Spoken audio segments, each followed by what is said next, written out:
सांस है जब तलक ना रुकेंगे कदम, चल पड़े हैं तो मंजिल को पा जाएंगे। जान प्यारी नहीं है वतन से हमें, मरते मरते सभी को बता जाएंगे।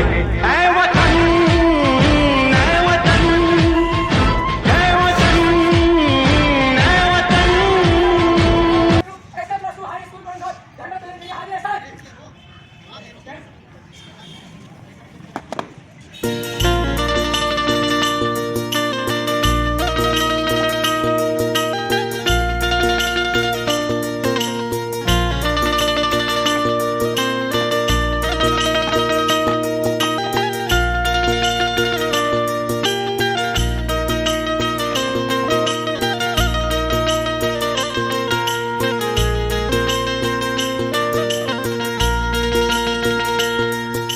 तेरी धूप से रोशन, तेरी हवा से जिंदा, तू बाग है मेरा।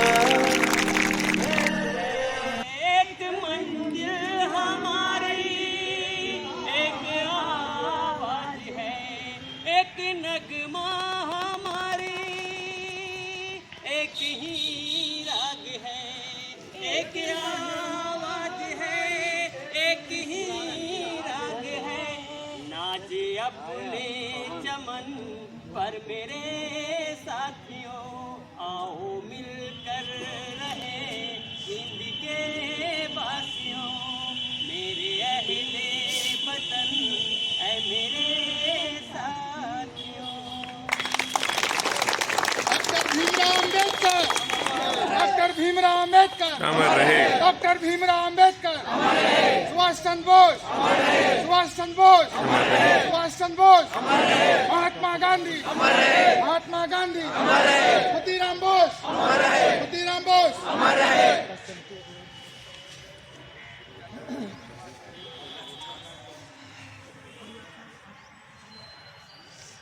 आदरणीय हीरा बाबू, शारदा जी और मेरे तमाम स्कूल के सहयोगी गण और पूरा हिंदुस्तान जश्न आज़ादी में डूबा हुआ है। वैसे तो हिंदुस्तान 1947 में आज़ाद हो गया था, लेकिन आज़ाद होने के बाद कानून भी बनाना था कि आज़ादी होने के बाद हिंदुस्तान किस कानून पर चले और किस कायदे के तहत हिंदुस्तान को चलाया जाए। 1949 में कानून को बनाया गया और 1950 में कानून को नाफिज किया गया।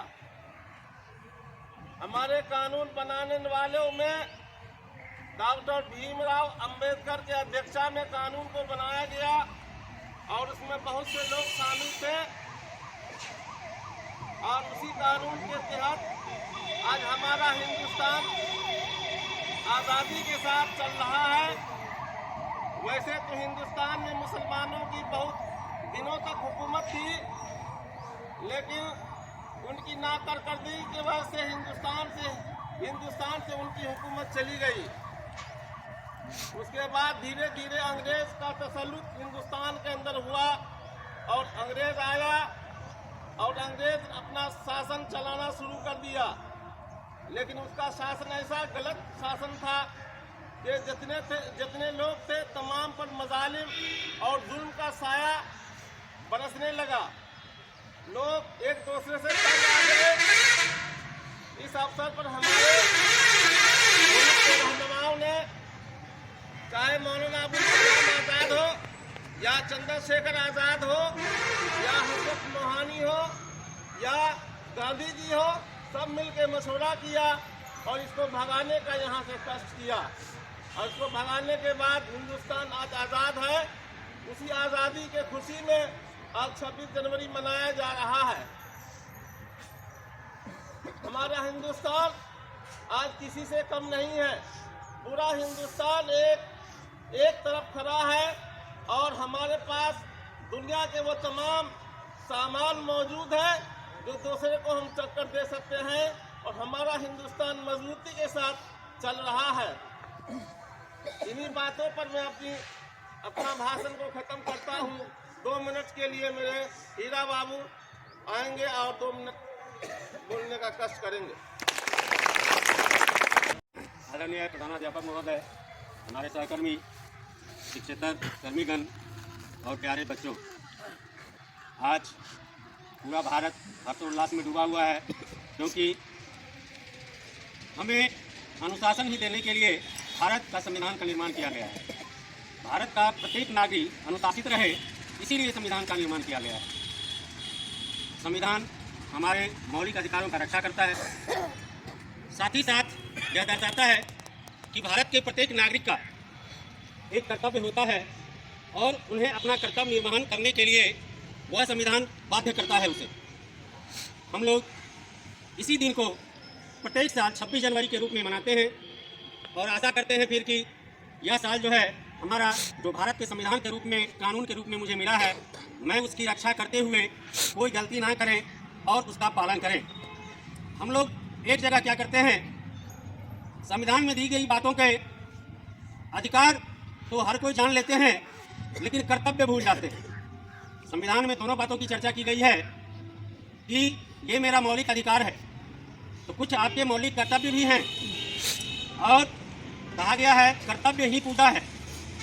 आप जिस पर हैं, अगर आप स्टूडेंट हैं अभी, तो आपका सबसे पहला कर्तव्य बनता है अध्ययन ढंग से करना, और अध्ययन उपरांत ये जरूरी नहीं है कि हमें नौकरी ही मिले।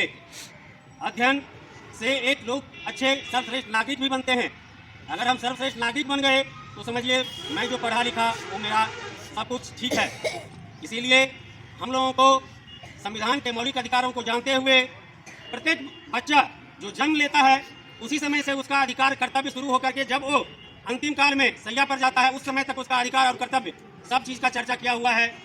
हम लोग अगर सुदृढ़ भारत को देखना चाहते हैं तो एक के नहीं कड़ी बनना होता है, इसमें एक दूसरे को सहयोग करना होता है अपने अधिकार और कर्तव्य के अंतर्गत। इसीलिए बच्चों, सबसे पहले तुम लोग कर्तव्य पर ध्यान दो कि जब तुम स्टूडेंट लाइफ में हो तो तुम्हारा कर्तव्य है अध्ययन करना, अच्छे ढंग से अध्ययन करना, माता पिता को ठगना नहीं। वही सफल नागरिक होगा जो कि अपने कर्तव्य पर अडिग रहेगा, और कर्तव्य पर जो अडिग रहा उसे कहीं कोई बाधा उत्पन्न नहीं होगी। सबसे बड़ा कर्तव्य ही है, और कर्तव्य ही करते रहोगे तो निश्चित रूप से जहाँ जहाँ तुम पहुँचना चाहोगे वहाँ वहाँ तुम्हें लिए पग रास्ता खुलता रहेगा और वहाँ तुम मंजिल जरूर पाओगे। बाधाएं आती हैं, लेकिन उसे दूर करना भी तुम्हारा ही कर्तव्य होगा अगर कर्तव्य पथ पर हो तो। मैं ज़्यादा बातें नहीं कहूँगा, बस मूल बात है, आज संवैधानिक दिवस भी है। संविधान को रक्षा करना, उनके मौलिक अधिकारों एवं कर्तव्यों को जानना, और साथ ही साथ हमें उन्हें पालन भी करना। 2 तरह की बातें होती है जीवन में, एक व्यवहारिक और एक सैद्धांतिक। सैद्धांतिक बातें किताबें में हर जगह लिखी हुई मिल जाएगी, हर किताब में सिद्धांत लिखा हुआ है। व्यवहारिक पहलू, हम जीवन में जब कोई काम करते हैं तब वह व्यवहारिक पहलू में आता है। तो हमें ये करना है, कथनी और करनी में अंतर नहीं करना है। अगर कुछ लिखा हुआ है तो सिर्फ उसको बोलना नहीं है, उसको करना भी चाहिए।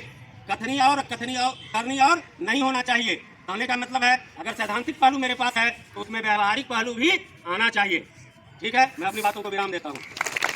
भारत माता की जय, भारत माता की जय, भारत माता की जय। जय हिंद, जय भारत, जय हिंद, जय भारत, जय हिंद, वंदे मातरम, वंदे मातरम।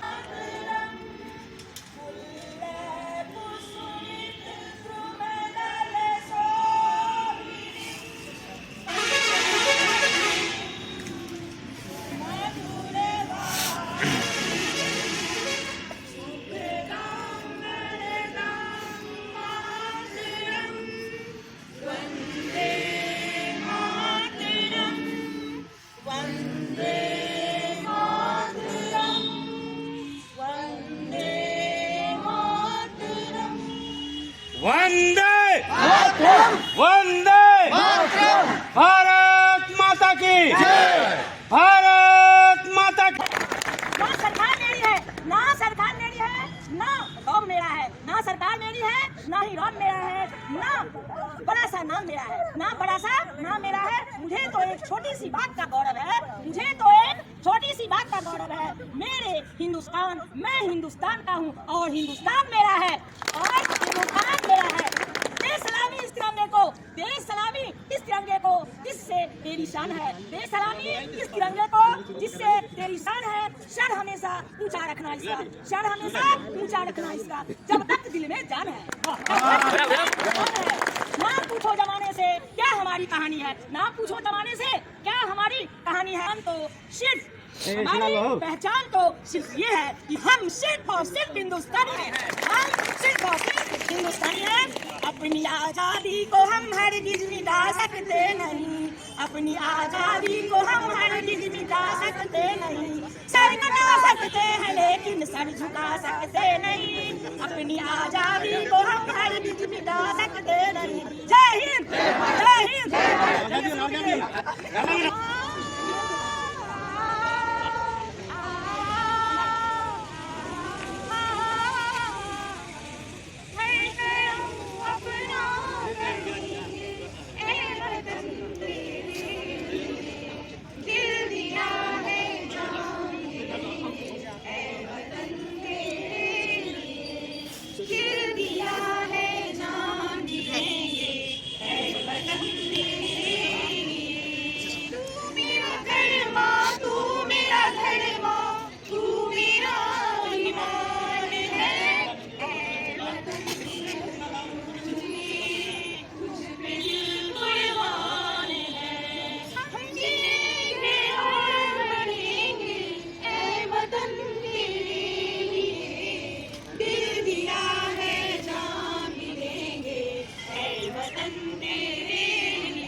वतन तेरे